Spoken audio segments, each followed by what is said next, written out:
Welcome to Malleswari. ఈ రోజు మళ్ళీ మంచి ఎల్లంపల్లి సారీస్ మీ ముందుకు వస్తానండి. విత్ వర్క్ బ్లౌజ్ అనమాట. హ్యాండ్స్ కి ఇలా వర్క్ ఇస్తాడు, చాలా సూపర్ గా ఉందండి. పైకి వచ్చేదంతా చిన్న బుటీస్ ఇస్తాడనమాట. సూపర్ గా ఉంది. క్వాలిటీ అయితే మాత్రం మంచి సారీస్ అండి. చాలా మంచి ప్రైస్ లో వచ్చిందండి. క్వాలిటీ అయితే ఫాలింగ్ క్వాలిటీ అండి. మీకు నిలబడిపోయి కట్టడం ఉండడం అనేది ఉండదు. చాలా సూపర్ గా ఉంటుంది. బార్డర్ కూడా కంచి బార్డర్ ఇచ్చాడండి. శారీ చూడండి, ఓపెన్ చేస్తున్నాను. ఎక్సలెంట్ గా ఉందండి. ఇది కనకాంబరం షేడ్ అండి. వైలెట్ కలర్ బార్డర్ తో వచ్చిందండి. చాలా సూపర్ గా ఉంది. ఓన్లీ 2 కలర్స్ అండి. మల్టిపుల్ శారీస్ వచ్చినాయి తప్ప 2 కలర్స్ ఓన్లీ. ఇగోండి, ఇది పళ్ళు అండి. ఇది పళ్ళు అండి.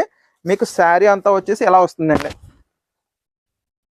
చూడండి, ఎంత నీట్ గా ఉందో. మంచి కంచి బార్డర్ తో సూపర్ గా ఉందండి. ఇది వచ్చేసి బ్లౌజ్ అండి. చాలా నీట్ డిజైన్ అండి. చాలా సూపర్ గా ఉంది. జస్ట్ 825 రూపీస్ అండి. Free shipping all over India. Just 825 rupees free shipping all over India with work blouse అనమాట అండి. ఇంకో కలర్ కాంబినేషన్ చూపిస్తాను చూడండి. మస్టర్డ్ ఇదండి. 2 కలర్స్ వచ్చినాయండి. వెంటనే మీకు నచ్చిన కలర్ స్క్రీన్ షాట్ తీసి నాకు పంపించండి. అవైలబిలిటీ అని చెక్ చేయండి. వెంటనే ఆర్డర్ పెట్టేసుకోండి. ఎందుకంటే చాలా స్పీడ్ గా అయిపోయే రకం అనమాట. మల్టిపుల్